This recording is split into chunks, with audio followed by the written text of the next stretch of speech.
fucking mark. Come on out, you rapist. Oh. She was in the house. Yes.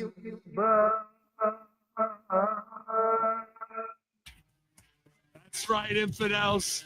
It's time for you to put in work and kick off your week and listen to the master, Hameen, as I take over the airwaves with my second in command, RBV.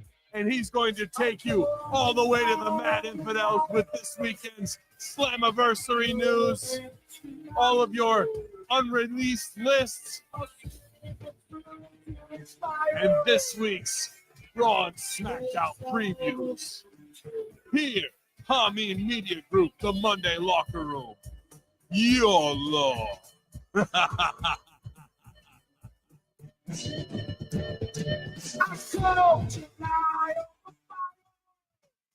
Oh, what's good, guys? It's good. Hopefully you're having a great summer, and it's been hot, sticky. But this week was a couple days of reprieve from that in upstate New York for the first time. So beautiful days of summer right now, and got my fat ass sweating and shed a couple pounds as I was out doing the lawn care to, cover the missile silo so nobody knows what's really going on. So it's part of my deal with the government. So, but part of my deal is to bring these infidels along with me, and he is in witness protection, but he's here with us. It's R to the B to the V, the sweet voice of racing in Ohio, baby, and soon, hopefully, the world. Back with you. How you doing, buddy? Doing good. I'd say we're just pulling that curtain way back. It's housework. Hameen here today. Been out there busting his ass before coming to us live here. The Hameen Media Group Facebook, Ben's not Facebook, the YouTube channels. I do want a big shout out. Continuing over at the Hameen Media Group, helping us grow that platform with our YouTube channel. Seeing some spikes in our numbers. We're getting more content out there for you. Hope you really enjoy that. But again, man, just that call of arms to everybody up there, that rallying call, that grassroots campaign to share the clips, share the page on your socials to help us grow that. Had a lot of fun this past weekend, the vet being the vet. But Jimmy T, man, he surprised me. The passion, the knowledge he had. We went like 90 minutes just talking about old school pro wrestling games. That was a lot of fun. It just sucked that after that we actually had to talk about the modern product.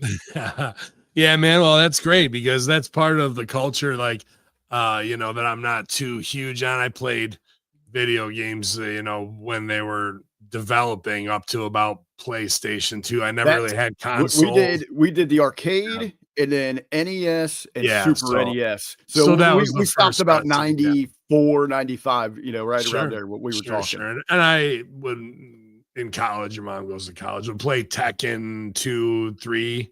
And you guys were a Tekken crew, huh? Yeah, for sure. And Street Fighter, Mortal Kombat in high school. But never was I like a gamer much after that. Maybe when we were at OVW a little bit, we used to play UFC and things like that. But it was always old school if it was going to be anything like Mario Kart or some shit, that the boys could rib each other on. So I'm glad that part of HMG exists, and I know that's a big dollar generator. So that's an area where I don't have a ton of expertise.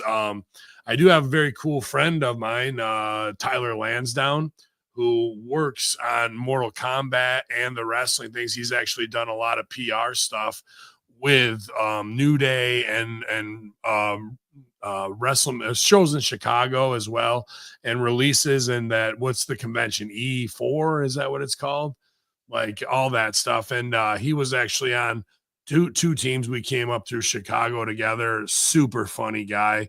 Wow. And really took his talent to the video game world in Chicago.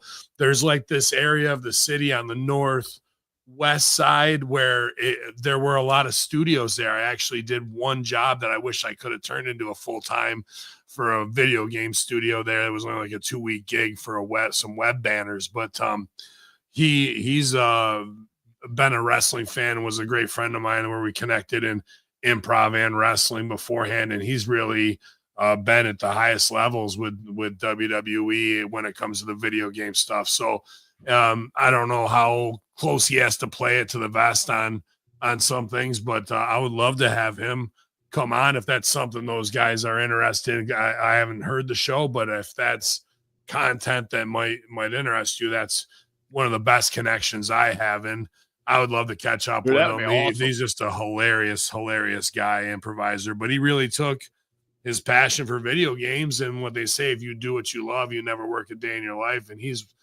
been able to do the video game releases, the movies, and the crossover with wrestling. So his journey must just be awesome. I try and write him, once or twice a year, tell him how proud I am of him. And we have a little reminisce session, but he's a guy who kind of split from improv a little bit like I did, and still was able to really live 20 years of a life fantastic and building his career, because super intelligent guy. Yeah, very funny.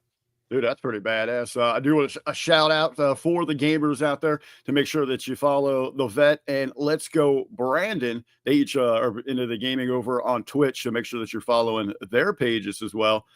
Speaking of Let's Go Brandon and the Vet. Good job, Jimmy, Vet, and Brandon. You guys are killing it. I wanted to say that too. Absolutely. Well, the two in there, Brandon and Vet, possibly the biggest Impact Attack ever. Going back to the days, the creation days when it was Ben and Ray on the Impact Attack. Yeah, dude, that's the original show. That's a little HMG trivia for you. What was the original show? Before there was an HMG, there was an Impact Attack. So all these years later, going down tonight at 9:30 p.m. Eastern. Dude, that's 10 years ago, bro. 10 years 2015 when we spun out of WrestleZone, right? Because you guys had the Impact Attack for a little bit with WrestleZone. It probably took a year or so, maybe up to a year and a half, but a year before we spun off. Yeah, this is a no-brainer right here. I'm sorry, I have to break in with G Balls. Great question here. Who let the stinkiest fart in the car on you? It's not even close by anybody. Adam Revolver, far and away. When he was like seriously the sweatiest, smelliest man in the business. Well, this is the whole thing. And I was just talking about wrestling cars the other day with somebody. I'll leave this up because G-Ball, great question. I'm triggered. Fucking Revolver had like an Oldsmobile, four-door. So it was a great like car to go through the back hills of Kentucky with, except in the wintertime, the fucking something with the actuators, the windows don't roll down, and there was no AC. So in the summertime, you are dead. Like when we'd have to go, usually I'd ride with the Insurgency, but sometimes I would ride with Power because we all lived in the same complex. But he would drink fucking protein shake mix and drink straight cartons of egg whites, raw egg whites, when they were lifting and bulking up. And dude, when he would rip an egg white fart, and then the windows don't roll down, and it's fucking, there's no AC, and you're baking in the car in the middle of the Kentucky summer. No one will keep. It's the conditions there, like you're just devastated. So that was brutal, but I'm a master of the bio attack myself. So speaking of gas chambers. Yeah, absolutely. So I would make sure I had steak, onions, and peppers the night before in case I had to launch a counterattack. We were prepared to take it to chemical warfare if need be. So, great question. Before there was the elimination Adam chamber, Revolver, Revolver's car, dude. Like, there's like so many off-color jokes I want to make right now about gas chambers, but I'm not gonna do. Well, all right. Back to it. Those guys are going to have going way back.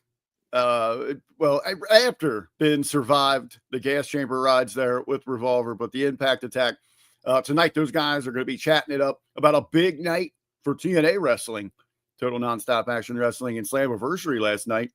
Recorded a domestic gate record for him. Yeah. Talk of the town. There's some serious rumblings here about a new television distribution domestically.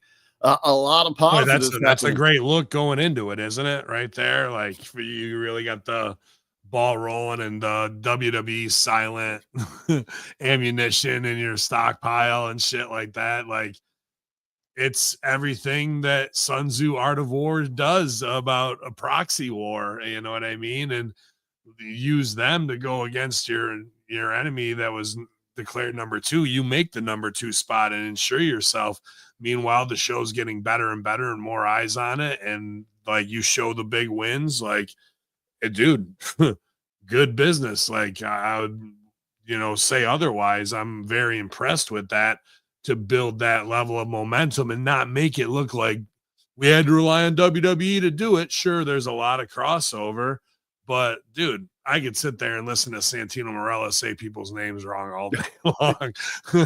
And there's a lot of history now, and they're honoring that, and that's smart. You know what I mean? To recall it all, So yeah, I think bravo is what I have to say. Now there's spots that were botched and amateur, like we can talk about that, like the ladder spot, and then backstage there was like a countdown and they're waiting to go into character, and they caught all that. Like, I think that's the more alarming, because it pretty much across the board crisps production from them, but those are the things that you want to avoid, especially when you're out there trying to sell a product to a new distribution outlet. Yeah, but dude, at the end of the night, like, I'd be with Revolver and something like this would go wrong, like, and like, what are you going to do? And Power would say, there's 33. This is not a slight on anybody in the locker room, and not that we're better and more over, but this is our job.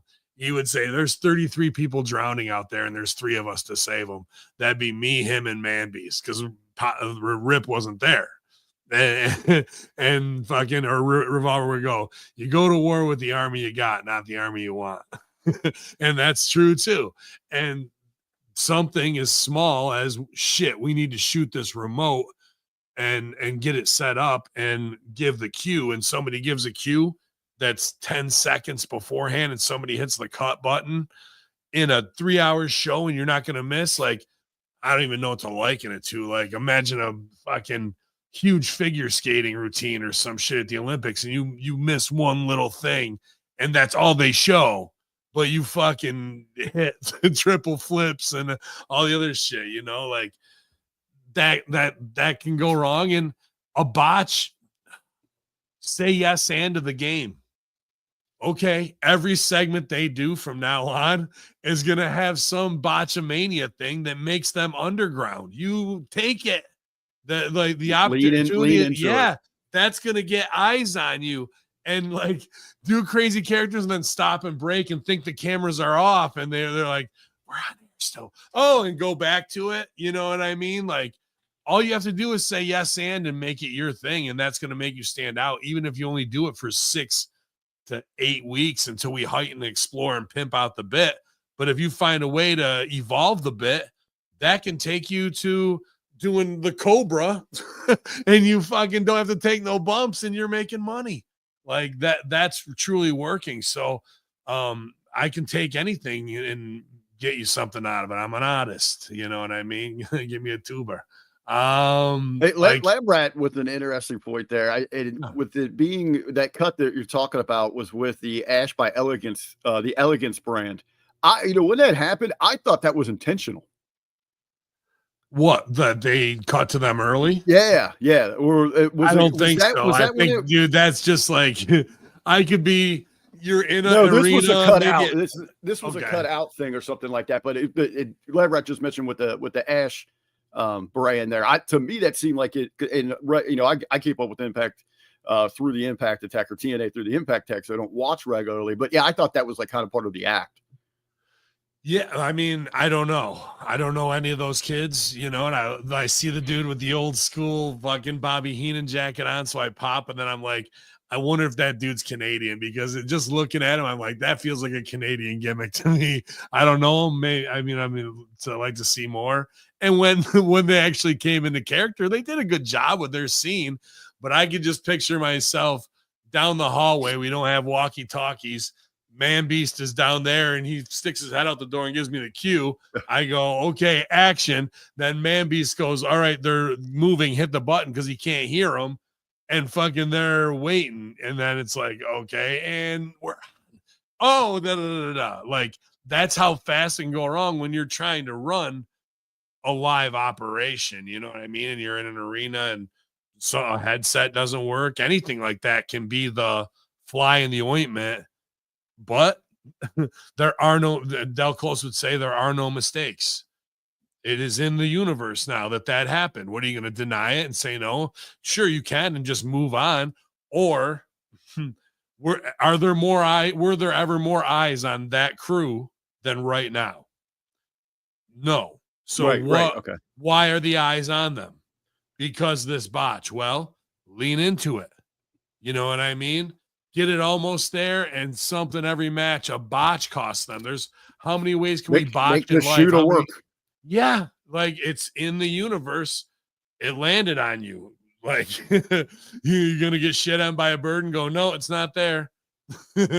React and fucking go and have somebody rib them and bully them, and there's so much little fun things you can do with a creative meeting. And I know the people that got over there, from Matt Hardy to Tommy Dreamer to Santino Marella to 100 people, can sit around at a Chili's at the end of the night and put this out there and come up with probably very similar ideas that I would have as well. But I just wish that they had this, fundamental improv training to say yes and, because they touch on it and then sometimes they don't get max value. Not those guys, but WWE for sure. Matt Hardy knows exactly what he's doing to lean in. If it feels weird, do it more. I don't want botches in every one of my fucking things. That's what makes you special. You know what I mean? Having bad luck, right? Like, let's get to the id of the scene. You want to succeed, but something, be it supernatural, but whatever, you just got bad luck. Like, I'll say this, he's my best friend, but referee Sideburns, his last name's Massey. And I don't talk about the posse a lot, but it's a whole nother part of my life, from my family side.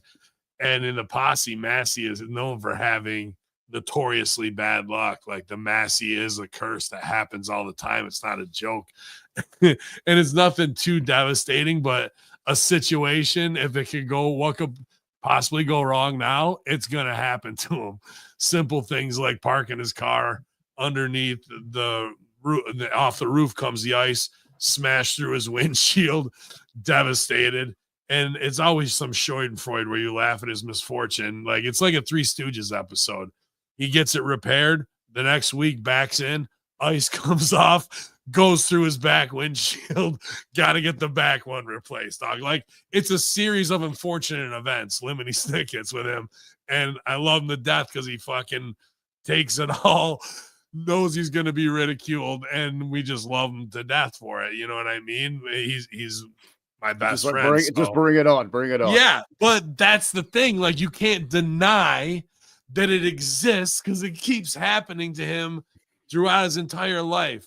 So what is the Massey? What is their curse? Like, somebody just always has bad luck. That can carry you through an entire career. You play that that's your thing. Like, oh, he almost got him, and some slip on a banana peel, some duck one, you get hit with the brick in the purse, whatever it is. Kind of like the Al Bundy effect. No matter how close he gets to it, something bad is going to happen to him by the end of it. Exactly. He never wins. Instead of, everybody wants to go, I want to be the one that wins. Now you're all challenging for that spot, as opposed to being this piece on the show. Something completely unique, funny, and different and original. And then how many Three Stooges episodes, how many whatever Al Bundy-isms can we steal from that haven't been seen in wrestling, and plug yourself into that equation, and that's your bid on the show, and you're made. Benny had mentioned the Hardys. They captured the TNA tag team titles last night. We see Bully Ray comes out to interact with the Hardys. He says, hey, we've made history before history's being made. TNA's doing big things. They're going to they throw it out there. They want to hook up one more time. Team 3D versus the Hardys at Bound for Glory. AJ Styles is there, giving the rub, talking about the past. He's looking towards the now, the future. is, as Al Snow regularly says over on the brand, it's about that connection, building that base, looking towards that future, and drawing people back in. I thought they did a hell of a job of doing that on a platform like that last night. Well, the house sure showed it. They got Trick Williams, they got Moose, just so many legends that can show up. And then to bring AJ back in is probably his final year run from what we heard. All that is super smart. I'm really surprised. I bet they'll both capitalize, because I couldn't believe that Impact would be the only ones to get 3D versus the Hardys. So really it comes to, I had heard that 3D wanted one more match, but we're just going to do it and pay it off there. Yeah, there's tons of history with those guys there. And they might have arguably done some of their best work together there. But really, it's the triple threat match in WWE that will be inducted into the Match Hall of Fame, right? Maybe both of them. Right. But that's the one that people want to see. So it comes down to... Well, I meant both of the TLCs, but yeah, those are what everyone remembers. But they're doing the new match induction thing, right? Yeah. So they've probably already been egging that one's going in. So I don't know when Edge and Christian's contracts are up to come back over to do that, or they should be legend enough where they can say to Tony, we got to go do this thing for the history of wrestling. And I don't think Tony Khan is that much of a vindictive guy to say, no, you're under my contract, you're not going to do that. I think it would be an honorable thing for them to be under contract and show up. That's the oh my god moment, right? It's what you were just talking about to lean into. Yeah, I would mix Tony Khan into it. Like that makes Tony Khan the most enduring, beloved person in wrestling if he okays that. Like Tony gave this to everyone. Tony could help fuck him over in the finish. You know what I mean? This could be Tony Khan's way to WWE debut by being an ambassador for the fans, to make sure that this match is the way, and really hold those cards tight to the chest until the very last minute. And on Dynamite, we're going to Vegas. Let's go. We're getting on the jet. And they all leave together. You know what I mean? So they're getting the rub, and we can cross borders. We're doing it with Impact right now. Why fuck over the fans when we can do something even cooler? You know what I mean? Like, let's really, all right, they're over there. They're under contract. That match is going in. They're never going to let him get it in there because he'll never let him go. There's your choice. There's the storyline to play out on Tony's side. He keeps having to take calls. We've had Shane McMahon in the mix. You know what I mean? All these things are the opportunity to blur the lines of shoot and work. So that's where I think it would go, because I think they will give them that Impact match, and that's great. They should be able to do what they want to do there. And then that match gets inducted in the Hall of Fame, and they pay it off that way, Again, AJ Styles, potentially on his way out, maybe looking for. I've heard a little rumblings, some backstage news that we could probably see him only imagine Glory as well. Body feels, bro. Who? Which one? AJ Styles, like, I'm all fucked up and I'm in no shape like AJ, but that guy's taking hella bumps, bro. I just can only imagine for him to roll out of bed and start stretching in the morning. My stretch routine since New Year's, like, that was my resolution to really work on getting my back in order, because I was pretty fucked up in my last match, final match in Canada after that. And I'm better now, thankfully, but I can only imagine what he feels like, bro. So awesome to see him back. Speaking of people that are not feeling great this morning, feel fucked up. Ha-cha, daddy. Oof. What we also did see at Slammiversary history, we saw a live castration on the screen there. Yeah. This was in, obviously you can see the spot here, how it was planned out to hopefully work, but that is the former Top Dollar, AJ Francis. They were doing a ladder spot, of course, where their team was ascending up to get the belts. They get pushed over. They're meant to fall through these ladders, but Mr. Francis has another take on the way to take this bump. It just hurts looking at that. Yeah, dude, not what you want to do. And this is like the perfect capture of the oh shit moment. Here it comes. There's really no pain right here until about 0.1 seconds after this. Speaking of video games, here comes the pain. Yeah. Yeah, like right here, like you are witnessing the I'm fucked moment, not realizing that my legs aren't under me, and this is about to all go sideways. And we won't play the clips. I don't want to get flagged, but it's out there. No, I on just had Twitter. the still. Yeah, I just had the still shot there. It's nasty. And this is trying to get over and do a high spot on the show. You know what I mean? Like these are the shows you do these spots on Slammiversary, but Top Dollar getting ribbed for the flop dollar thing. And, well, if he wanted us to forget that, this is a way to do it, I guess. Go out there and just cut your junk off. I feel bad for homie because he wants it, but like, this is when we say work your size and work smart. Like, this is not that, like getting pushed off the ladder. He should have done a hangman on the top rope. I had this, not this match, but a similar match in Canada with Congo Kong versus Dirty Rotten Scumbags, and fucking it was a hardcore match. I came off the ladder and got hung up on it, right? And like, that's not on pay-per-view. This is. So this is why you go for it. But Big Man doesn't take falls like this. Even when they're like, well, he did the dive before and they show it. He shouldn't have done it then. Bronson Reed should not be jumping off the fucking apron onto guys. Like, even in this match, AJ Francis did a moonsault off of one of the ladders. Dude, I don't want to take that. I don't want to take that, bro. Like, just feed for a choke slam. Work on. I liked the Death Row Records thing they did. He's believable as Suge Knight. You know what I mean? Suge Knight ain't jumping off no ladder. He's gonna have somebody else. He might throw you off. He's gonna throw you off the ladder, like throw you off the fucking porch and threaten you. And strong arm. He's not gonna be doing high spots, and this guy's body is not built for that. But I gotta call it like I see it here in the locker room, even though he's on pay-per-view, and here I am retired and on this show. I'm who'd I ever beat?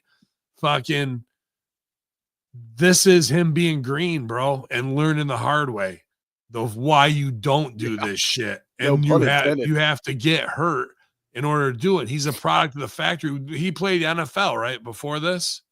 I have some football background. He's like a big badass motherfucker with personality. He's a big old dog. Man. Dude, there's money written on this guy. I'm not saying he sucks. No, dude. What he sucks at is protecting himself and how to like work big. We can talk about Raquel Rodriguez and Kevin Nash with the change there, even though they're not getting it like they're trying to, based off a tweet. Well, this guy needs to kind of go the same route, man.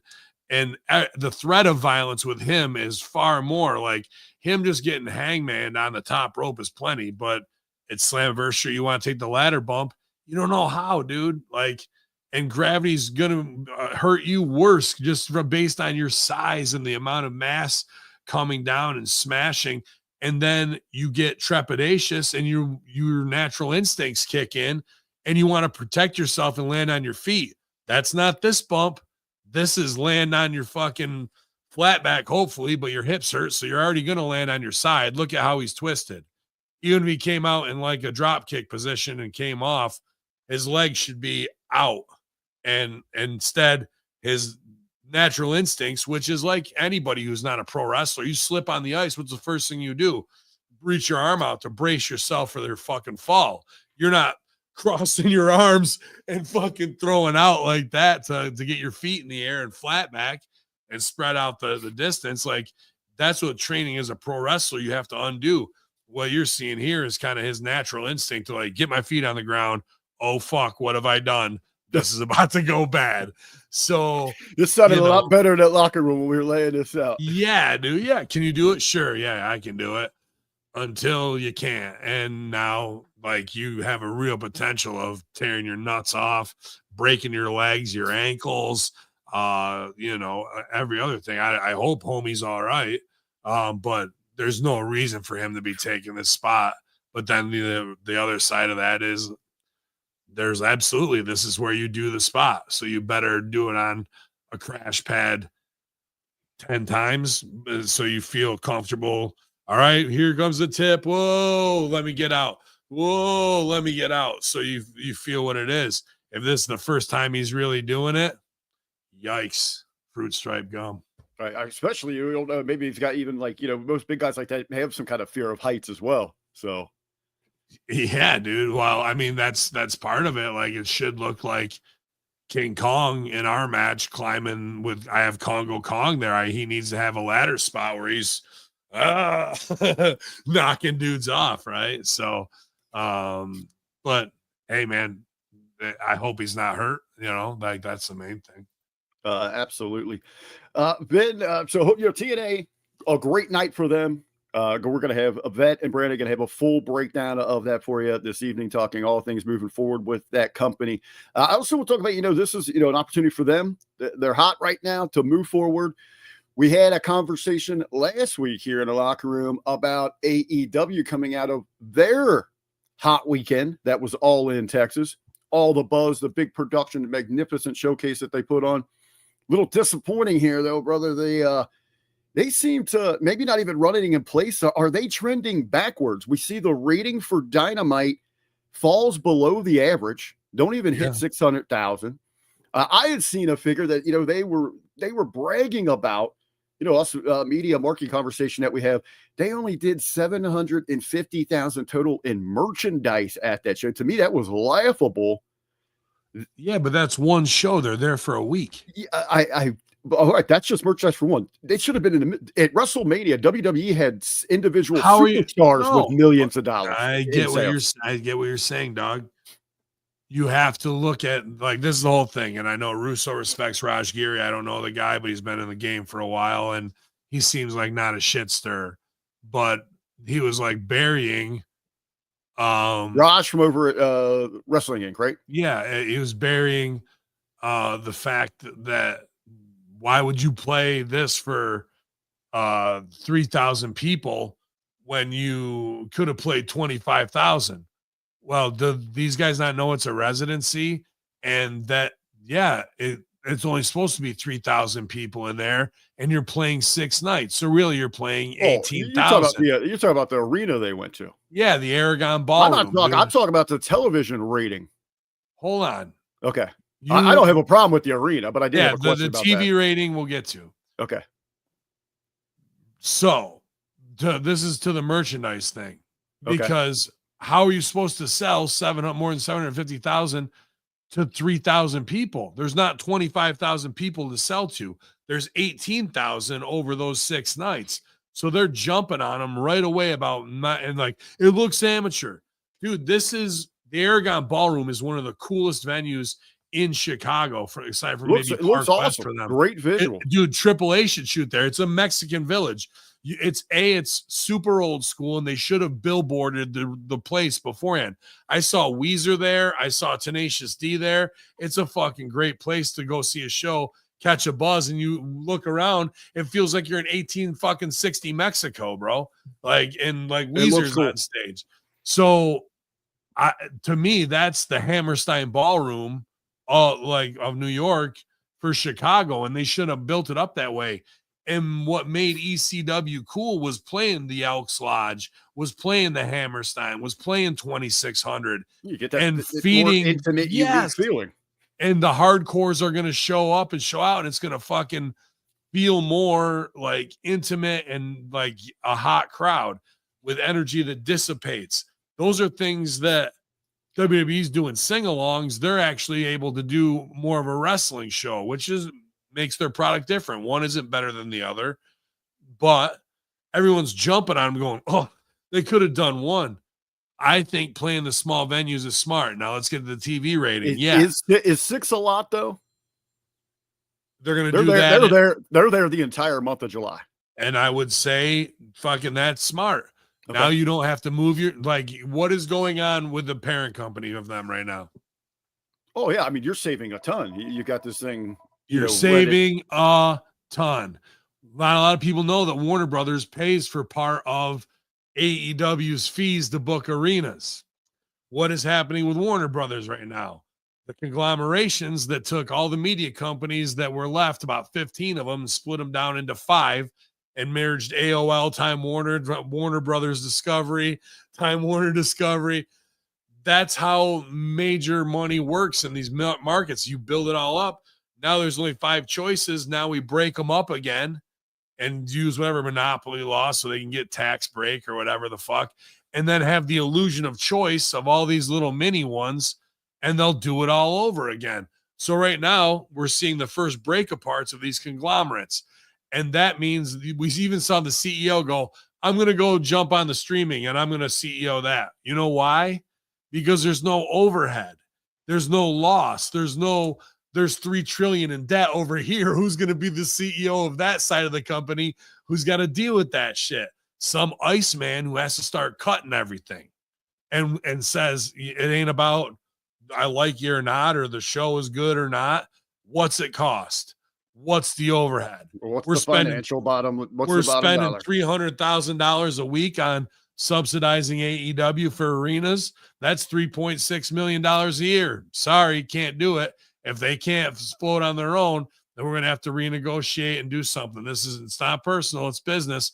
AEW goes, you know what? In good faith, I'll book these and make our product seem more for the hardcores in Chicago. It's a smart move. So you just knocked $4 million off their budget and go, hey, dude, I can save $4 million. I'm going to change my show up because we want this thing to keep going and da-da-da-da. But everybody online is like, what the fuck? They look like shit and their number sucks. Like, does the creative need to be better and things like that? I think it has been. You got Tony Storm, you got MVP and Shelton Benjamin, and even the Young Bucks are kind of in more of the role they should have on camera, is in my opinion now. So all those things are good. They're going to do the same thing in Philly, and you can go back and go, well, if we would have booked Philadelphia at the fucking, stadium, it would have cost X amount. Instead, we booked the old ECW warehouse and saved you guys another $2.4 million. And they're like, okay. And the number's not declining that much. You went from 680,000 to 590. That's 70,000 viewers for them. As long as advertisers aren't jumping ship, you're going to be okay. And then I don't know if 9-hour pay-per-view is the way to go, but you're in this battle. But how can we make ourselves different? ECW was number 2, in my opinion, because it was so hardcore. Sure, WCW had that feel, but I wasn't pumped to watch the angles there. I was interested in this underground thing, and being that with a low overhead and maintaining your audience to grow. What happened to ECW after it went out of business? They pimped it out to put it under the WWE umbrella to try and squeeze more money out of the hardcores. That's what they got to do right now. I think what I especially like about this block booking for these venues, going in and taking over like a diehard market like that, somewhere you can grow for 3 or 4 weeks, is what you can do out on the street. Your street team going out there and throwing all elite wrestling parties, going to showing up at trivia nights, just promoting yourself in those areas, because you're setting. There's going to be a lot of trends, as always in media, right? What just happened to Colbert? Cut. Here comes the pendulum swinging back. And we swung it all the way. He's out there fucking doing the vaccines and doing the smear campaign, and then they get chopped and they go, how could this happen? Jimmy Kimmel possibly on the chopping board too, and put payback and Trump suing all these big conglomerates that tried to defame him with the judges in place just to tear them down. This could be the illusion of tearing them down, when the reality is, how much is Colbert's contract in year 10 and he's fucking year 15 and they're costing him? How much does it cost for the Daily Show to have Jon Stewart back? And things like that might get caught there talking. This is a trend of cutting top shows to make it look like political discourse, but they don't give a shit about that. They're going to make money off whichever way the pendulum swings. So now is the time of Doge cutting, and everyone can cry about it and inflame their fan base. But the people at the top are just fucking making their money until they give you another illusion of choice again. And they'll plug in the next upcoming comics and get them to sell out and dance how they want to. And then we'll cut their throats and they'll fucking cry and the pendulum will swing back again, bro. Just like playing the stock market. Yeah, dog. So, but people are foolish and they fall for it over and over and over again. So, Tony Khan has the money to survive on his own. That's a nice card to play. He's not dependent on OPM, other people's money. And as they dismantle things, if you can make cuts and make them think it's like their idea and you're helping them with it, you've prolonged them coming for you. You know what I mean? And if you can do it on your own show, and here's the tricky part of that, because I want all the boys and girls in the locker room to have spots and make money, you know what I mean, is when you got a 9-hour pay-per-view, to me, that means you can cut 50% of your roster, because you only need to be able to do 4.5 tops. You know what I mean? So that part of this equation could be down the road. It's not maybe the next thing to come of where can we save and be like, well, we cut 7 million in arenas and we played these second tier venues and our number hasn't shifted that much because that's where our creative is. And here's how we can boost that. And then what movie people can we tie with to bring in money? What right? And cross promote like they're doing with all the Netflix series on Raw.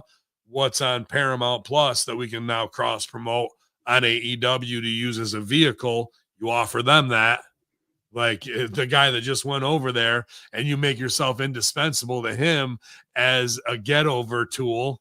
And how can we do that? And you figure you're creative in that way. You have to be playing not just wrestling locker room, but how do we keep the show from just getting cut? And again, it ain't personal, B. Like, we're $3 trillion in debt. What did you think was going to happen? We're going back to Andy Griffith and Seinfeld reruns. Sorry, homie. We already got them on the books. Doesn't cost us anything. So Ben, all in Texas, great response from the wrestling fans across the board. Why didn't we see a better number ratings wise? Oversaturation of product.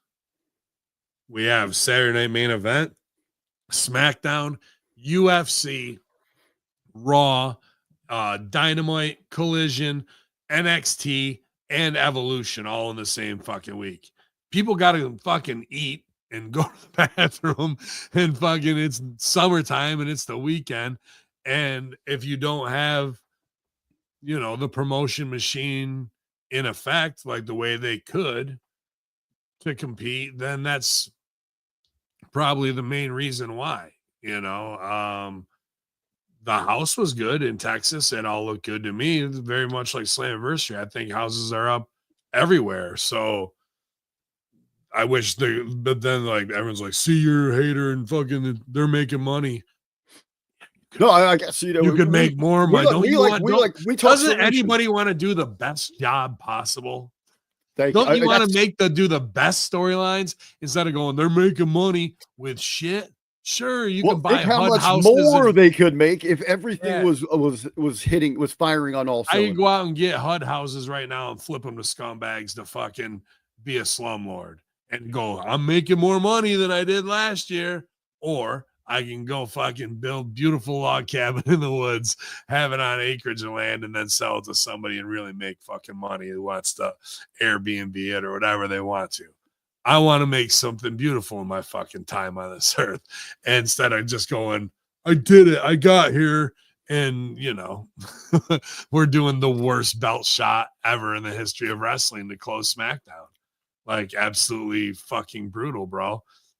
We have terrible psychology in matches. I was watching Carmelo Hayes versus Damian Priest, and I'm just scratching my fucking head, bro. Like, I don't understand how they don't get wrestling, So those things are. I'm just watching that, and I'm going, well. let's hold that thought on WWE, because I want to transition to that, but a little on AEW here, man, because I was going in Wednesday. I was down sick for the week, but I was excited for Dynamite because I knew what they were doing. I wanted to see, no pun intended here, how they're going to turn the page moving forward.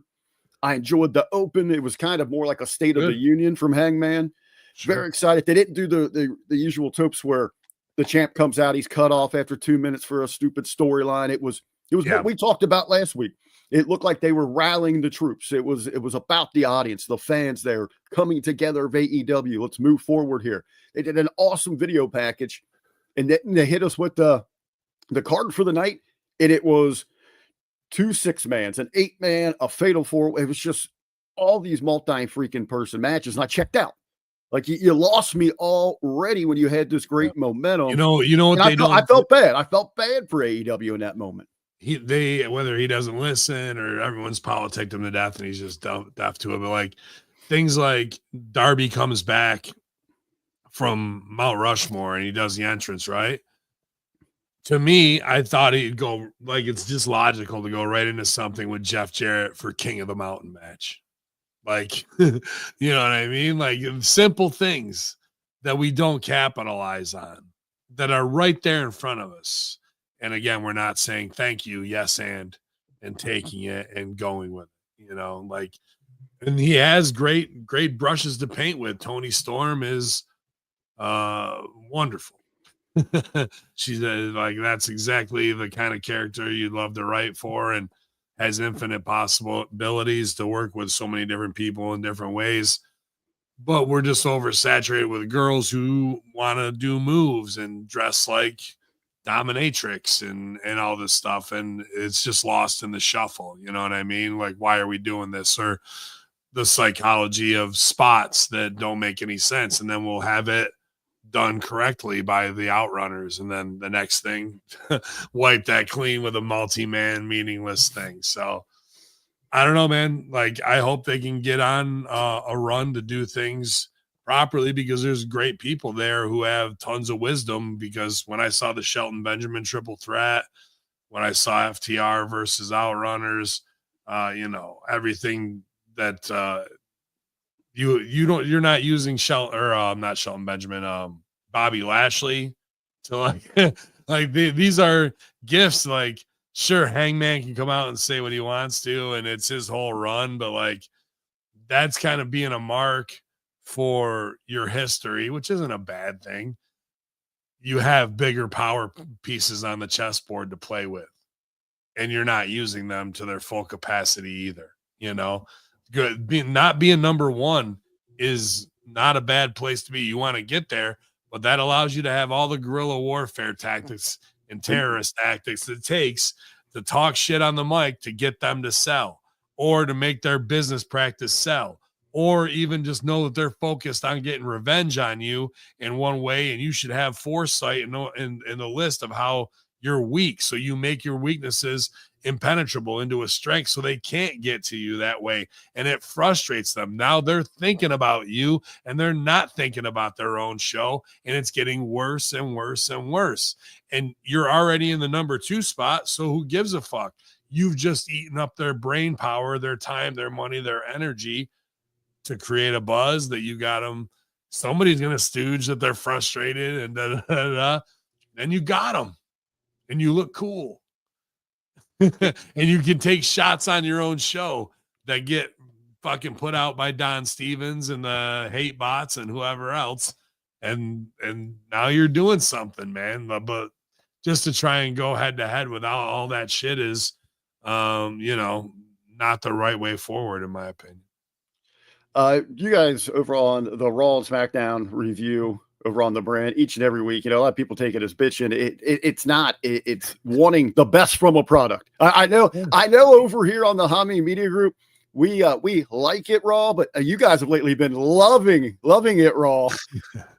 Some good stuff. But, yeah, we did a love watch. Yeah. And K100, Feeney reached out to me, and I got to talk to Vince tomorrow, because I'm always honored to be a guest on K100, because it helps Hami Media Group gain more exposure. And those guys, you know, even though we never worked together, if they respect my opinion, or even if they're talking about my opinion, I feel like that's, you know, respect enough to have them critiquing how I look at wrestling, you know. And I always enjoy my time there having discourse back and forth. It's nothing personal like Russo Brand versus K100, but I don't know if Vince wants to. At least that's what I heard. But I'm always down to go over there and talk to legends like those guys. Yeah, it's a conversation. I think, where a lot of people, oh, they're hating on everything. They're bitching. No, it's like you said here. It's wanting the best for the product and Yeah, for the dude. companies, for the fans. Why can't everything be hitting on those cylinders? And you guys are regularly talking about the viewership, the streaming side for Netflix and the ratings for NBC, for USA. Looking at the WWE's business plan right now, I guess just flat out question for you: why doesn't the WWE seem to care about Raw or SmackDown anymore? I think They're I don't driving they seem to everything towards those care. PLEs, those marquee events, those Yeah, big where's your money at? magnificent weekend takeovers. It Yeah, seems like all bailing on WrestleMania. they're That just that phoning it in where there's well, nothing on there's Raw or dude, SmackDown this that's is must not see TV. I get you. This is not WWE that we know, that we've been conditioned to for 30, 40 Thank you. years. That the business practice with new ownership is changing. There was a story about usually when you get fired from WWE, for every year that you work there, you get 2 weeks or some shit like that. Payout. So you work there for fucking 10 years, you're gonna get 20 weeks severance pay, on top of whatever. Mhm. And now it's not like that. They're not honoring it, and people are Now like, it's like "What?" 2 weeks flat, right? Yeah, it's normal business.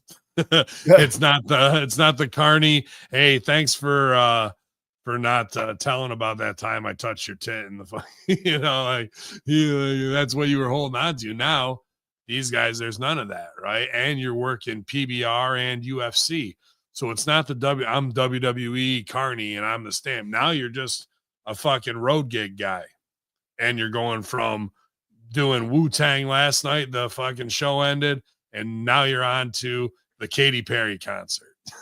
You're not a fan, you're not part of WWE anymore, right? Like, these days are done, and fans don't comprehend that yet.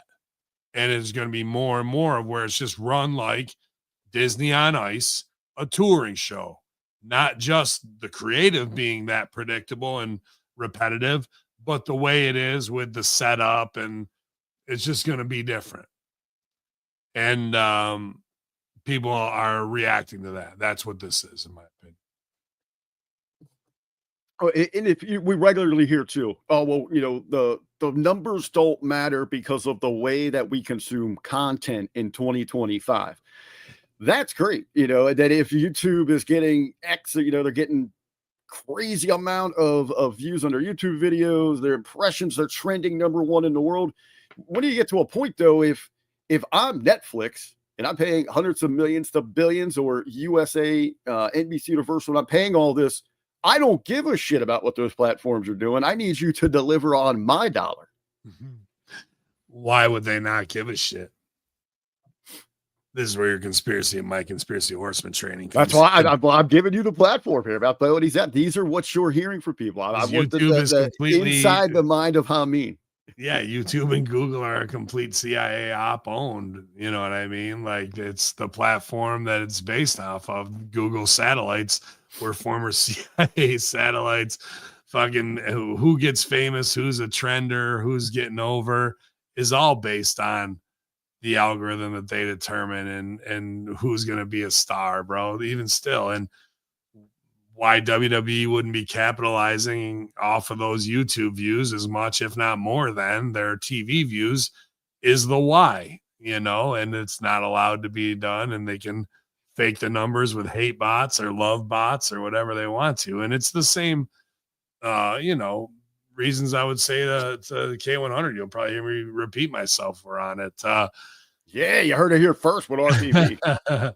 Is, there is no business model that it makes any sense where you say, oh, we got you 5 million subs, and then the numbers go down by 45 to 55% in 2 quarters of viewer time, even while you're inflating viewer time, because in real time, it's 2.6 million. No, that's you adding double the fact after the week after, as viewing has changed. They watch it throughout the week. And then they also go, well, people just watch the highlights.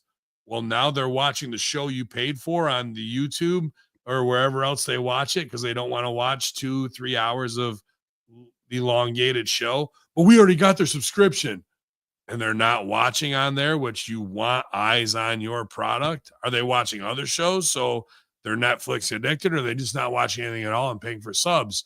Give me that data in houses using that would be interesting. How many paid subs and average hours per? How many people just pay for it and don't even go to? And I think the 2.6 is a speculative lie number. Like, this is just equations that they plug in. If the number is X, then add this number in projection throughout the rest of the week based on percentage of other shows that we've seen. And that's the number we release. It's not like they wait till the next Monday. Okay, now we see what the real number is. They just add that right there and that's the number for the week. So it's all, you can juke the stats any way you want it, but they bought in and said 5 million people came over to subscribe. Great. How many of those fall off their subscription? I need that metric if they're not watching, because of those who are watching, it's maybe 1.2 to 1.3 million live watching.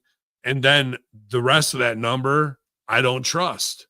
And even if it is 2.6, let's say that is 100% shoot. What did we pay out of the gate? $5 billion. And how many people did you deliver? 5 million. How much is Netflix? What was it again? I'm sorry. A month. How much is Netflix? Was it $10? Like the Bear one? Like so let's say you deliver that. That's fucking $50 million. Now we're 6 months in.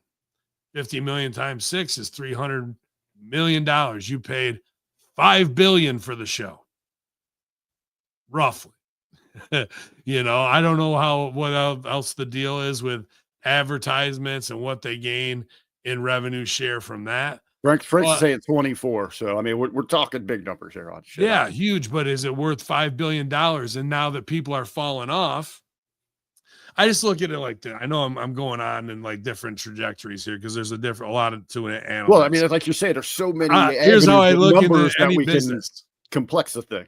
If you got a job and you fucking have this metric to meet and you bring it's 5 million people, and in 6 months you're doing 50% of the business and you're down to 2.6 million, how am I supposed to feel about you as a boss and my investment in you? Not good. Yeah. If I just brought you on and you told me that you can carry this account that is 5 million. and not only that, we're going to do more. We project that our fans are going to come over here and watch it exclusively, and you feed them this whole bill of goods. And in 2 quarters, you're now doing half of what you did. Okay, that's Netflix. Push that aside. Hit rewind. Pre-COVID, 2018, 2019. We are talking to top tier people at Fox, and they just bought SmackDown.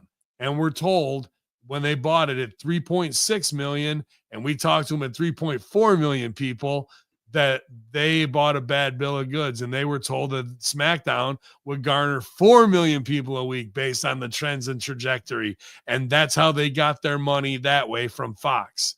Within 1 year's time, they went through Paul Heyman, Bruce, and fucking Bischoff to be scapegoats, while the number went from 3.6 when they bought it, promising 4 to 4.4, down to a 1.8, I believe, when they sold it to USA, maybe even a little bit lower.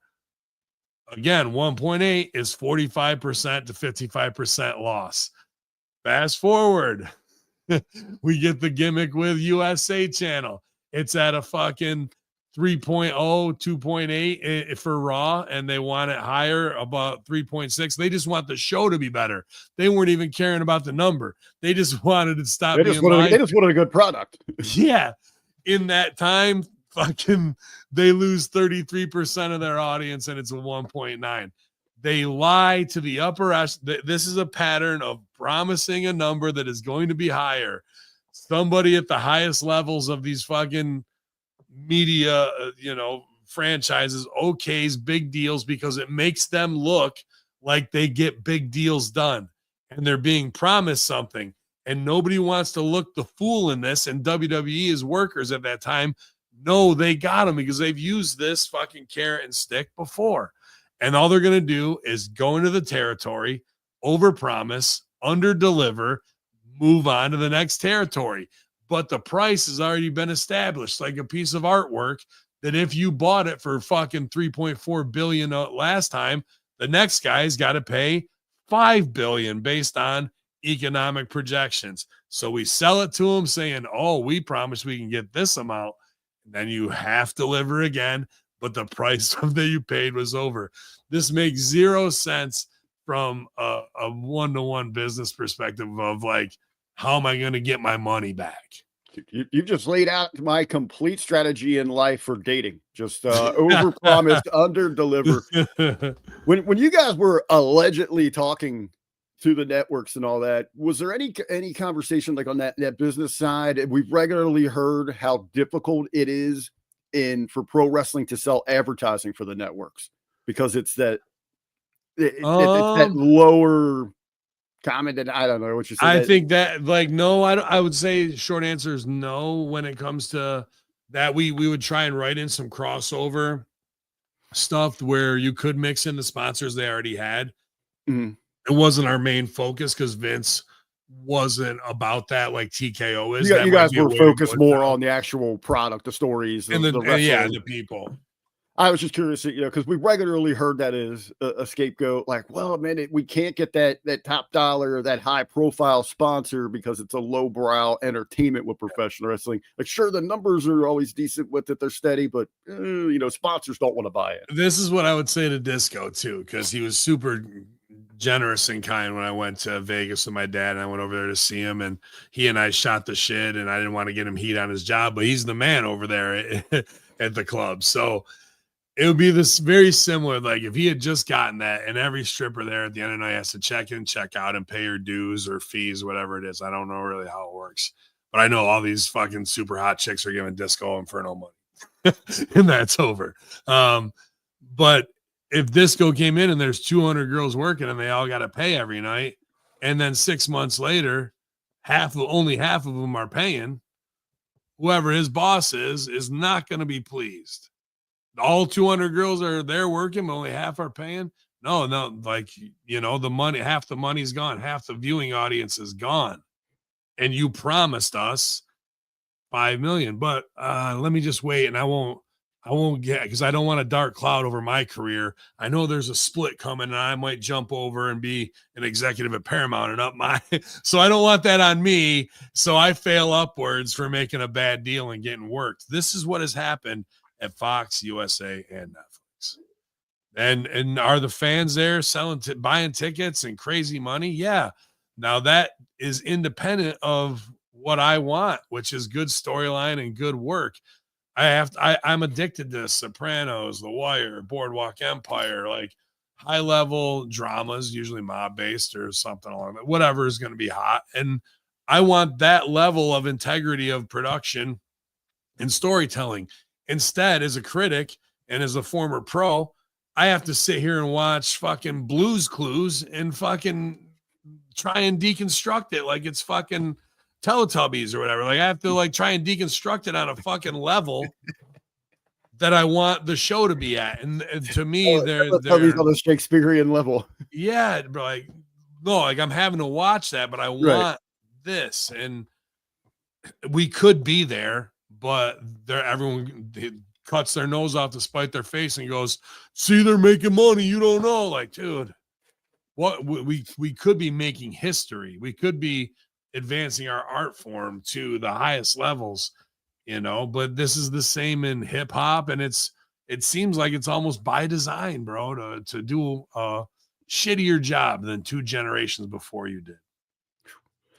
We were talking about TV and mentioned SmackDown there, and you brought this up last week, so I want to come back full circle with it. We didn't deep dive into it. You said kind of in passing about potential backstage heat on Pat McAfee. That was kind of brought to the forefront this past week on SmackDown. That entire John Cena segment, they immediately, I was like, damn, they're going right at Pat Mac here. I mean, Kaz put out the clip of you and Jimmy T, and I wasn't even thinking that when I watched it to start with. I'm going to go back and rewatch it. But Jimmy Corderas even was kind of like, like on your guys' take. So I always feel weird having Kaz like tag those guys by any means. I don't have him do it. He just does it. So those look at me tags, I'm like, but that's HMG and they can do what they want. And people have been super awesome this week online too. We can talk about that in the go home. I'm very thankful. But yeah, dude, I've been saying these things that are ribs that are being put into promos. The Logan Paul, CIA asset, and his promo on Jelly Roll is a fuck you to Killer Kross, and Killer Kross isn't involved in the big storyline.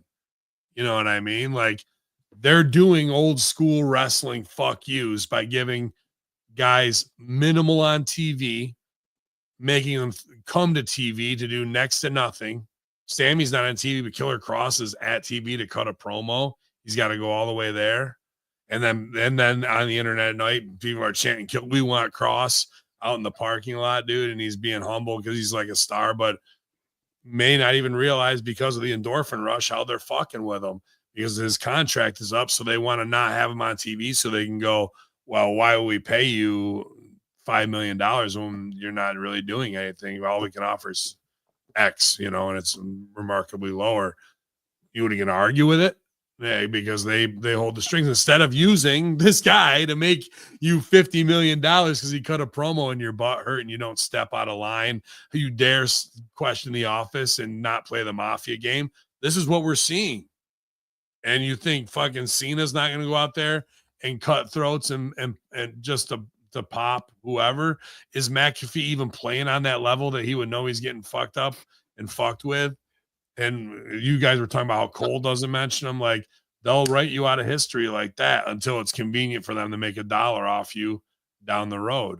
But these games are still going on, these mafia games. Meanwhile, TKO changing how the show is done into Disney on Ice, but we're still playing old school wrestling.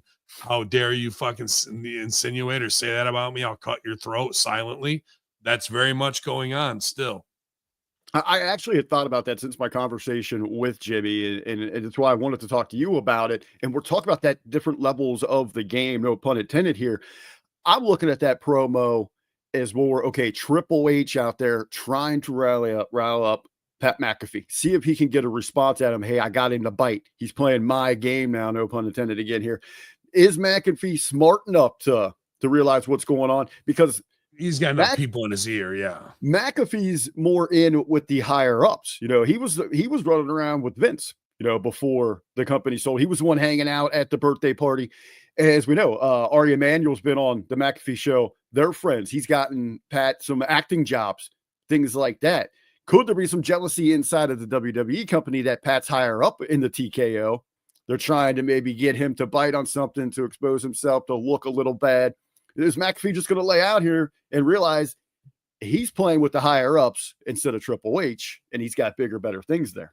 Yeah, I think Pat can no sell it and be smart about it. You know what I mean? And keep going. I think it comes down to this. Maybe it's just me trying to relate, being a weed guy. But I think that in pro wrestling, when you're in on this mafia, the heat's going to land on you eventually. It's just how it is.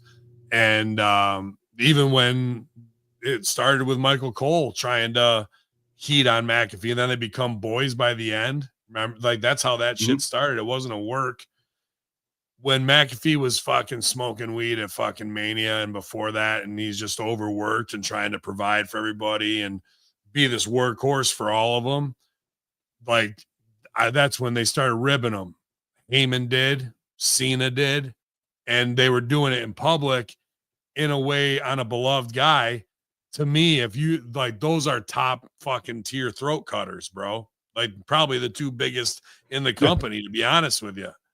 And fucking, they're doing that on him in public while he is high, and fucking instead of just being like, yeah, I can do my job on weed all day long, bro. Like, don't question what the fuck I do. Worry about yourself. Pat can't come back and say that to him on there because that's Paul Heyman and John Cena in the wrestling bubble that we're operating in right now, Right. So outside of this, underneath in his subconscious, Pat's like, fuck both of you fucking two. I got fucking NFL, MLB, and fucking NBA guys on my shit. Like, you guys can have this shit. Hits the vape and they fucking continue on. When guys are at that level are selling on air for that, the heat's on you way more backstage. Just because someone's going, "Do you believe McAfee's fucking smoking in between breaks?" And like, go fucking get them. You know what I mean? Make them look bad. Those are choices that are wrestling fucking good fellas. I'm stabbing you from behind with the ice pick and the fucking car shit, bro. So it just is. It's the weird part of this Carney Mafia that keeps on trucking, dog, and fucking. I don't see it ever changing. Like, I can't say I'm not guilty of, having to do shit myself. It's embedded in you now. You have to play at any level, dog. And go ahead, please. I've talked a lot. No, I was gonna say I just embed it with you once. They want to be big boy business here, but it's still that cardiac that you're talking about, Ben. You got to be able to play both unless you're one of these YouTube CIA ops from Jelly Roll to fucking Bad Where's that application at? Yeah, dog. It's, I don't know. You got to be a Disney kid, I guess, to start with. That's the first way. I got a couple cute nephews. Oh, my God. We'll order them out. Send them, fucking send them, bro. They're in need of domestics. Yeah, dude. Russo saying some just very endearing, nice things. A Kaz clip from Chicken Necks about my wrestling acumen, and then to see Corderas, who I don't even really know that well, or even to be asked to be on K100. Obviously I respect Jimmy's opinion. I think his stuff is fucking great, and to make the rounds and help guys like Rene Dupree get their podcast kind of kicked off. Like, I'm happy to do all that shit because Ravens Joint is my life. You know what I mean? Now that I'm retired and I'm just a critic, and like for those guys that use guys that I never got a chance to work side by side with, all I really am is the embodiment of my mentors and my father, so with work ethic, or whether it's Rip Rogers, Al Snow, Danny Davis training, or before that, Improv Olympic, and before, even my childhood, Raymond Kester, like a lot of teachers that I've had and been able to learn from. I just try and keep applying that knowledge, and sometimes my passion or my gimmick or whatever could have kept me, or my affiliations of being with Russo or Rip. I don't care. I'm not gonna sell out the guys that fucking I paid to get the knowledge from, or I have the opportunity to work with. So, to see guys that are legends retweet that shit made me feel good. I'm very fulfilled, but it's not like I need that to justify who I am. I got to live it. I'm very honored to. Yeah, very awesome promo on your behalf there from Mr. Russo. Very dear, but across the board for HMG, a great week of growth. Yeah. Look at that thing grow, pal. Yeah, dude. Everyone's participating, and I know you got a lot of things to do during the summer, opportunities to get out and do some fun shit. And I hope you do. I hope you don't just spend all summer watching wrestling. But if you got us on in the background, your work day, we made it go by a little quicker and had some conversations. I'm sure tomorrow we'll talk plenty more on Master Shoot Theater, some Conspiracy Horseman stuff with the Obama allegations. Vince will want to know what we think about that, and we'll have some fun with it and break down Raw and SmackDown. I got some pretty critical things I'll talk about. And I hate to be like, oh, Carmelo Hayes and these NXT guys, but part of what Vince was talking about in that promo is that my wrestling IQ is better, and it's not that I'm better than anybody else. As I studied tape and Rip Rogers' psychology of some simple things that obviously Shawn Michaels is not teaching these kids, and they're not putting in their stuff. So I'll talk to Stevie about it, and we'll have some little psychology 101 session tomorrow on the Raw and SmackDown review. Well, Vet said something that really stood out to me this week. I believe it was over on the Wreckage. He's talking, we've got a complete generation of fans and actual wrestlers that have just never seen it done the right way. They have never seen it done as a serious art form. Everybody's playing wrestler, playing like people say that all the time, but you're watching a live cosplay version of what wrestling should be and is now a tier down in quality of what it could be. Absolutely. A cosplay within a cosplay of a cosplay. You got it. A riddle wrapped inside an enigma, wrapped inside a mystery. You got it, dog. And that is what we're watching. When I see Ford and Dawkins supposed to be heels and they're cosplaying Shawn Michaels and they're on the heel, like I'm just going, and then they're supposed to be the new badass black guy faction. And I'm going, you're wearing Shawn Michaels sexy boy stuff. What the fuck? You know, it's just befuddling to me. And then I have to argue like there's the best time. Why are they drawing so much? That's because of operant conditioning, of sing-alongs, of Pavlovian behavior, because people want to spend ridiculous money for status, and you've been able to convince them of that. Like the laundry list of operant conditioning marketing things I can list goes on and on, but in the IWC sound bites or K100 guys burying me for not knowing my career or anything like that. Like not those guys, but people that are their listeners, like allegedly fucking DMing them like stuff like that makes me laugh, dude. Like that's fine.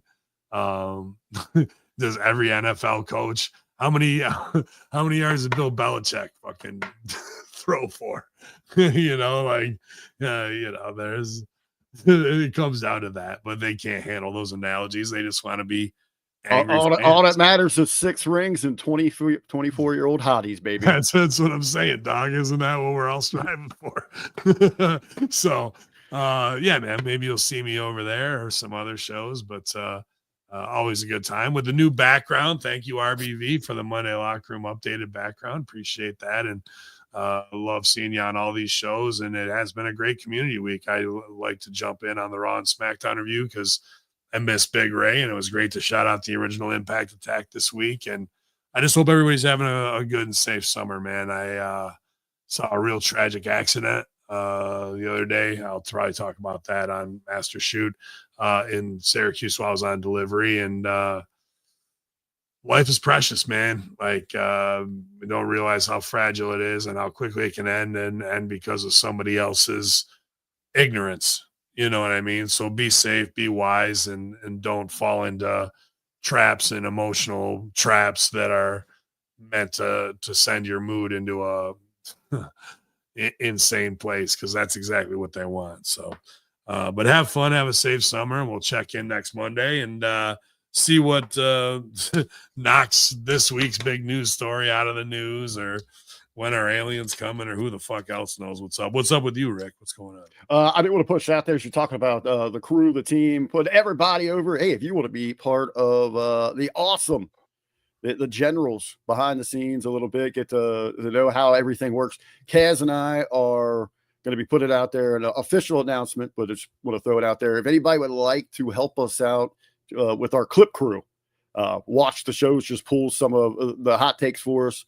Get me clip crew. Yeah. Clip crew, baby. So we can just help grow, get some stuff up there on the YouTube page. Reach out to me on the Twix at RBV Media or on Facebook, Richard Bronson Vickery. Yeah, man. RBV doing all that great marketing stuff. And that's where I kind of had to pull back, and all the team leaders are leading, man. So that means we need new soldiers. And if you guys are interested in being part of the digital team, by all means, definitely get a hold of Rick and participate in the Hami Media Facebook group. William Alcia back on it with the watch alongs, and we'll get some pick'em challenges and shit like that going again too. And we're just going to transition platforms here probably late fall and get that squared away as well. So yeah, man, I'll be back tomorrow with Vince and Stevie, and then with Maddie on Thursday morning for the Friday Locker Room. So keep it locked. Hami Media Group on YouTube, Ben Amin YouTube channel. And as always, this has been your Monday Locker Room Infidels. YOLO. Group. Get back. Don't.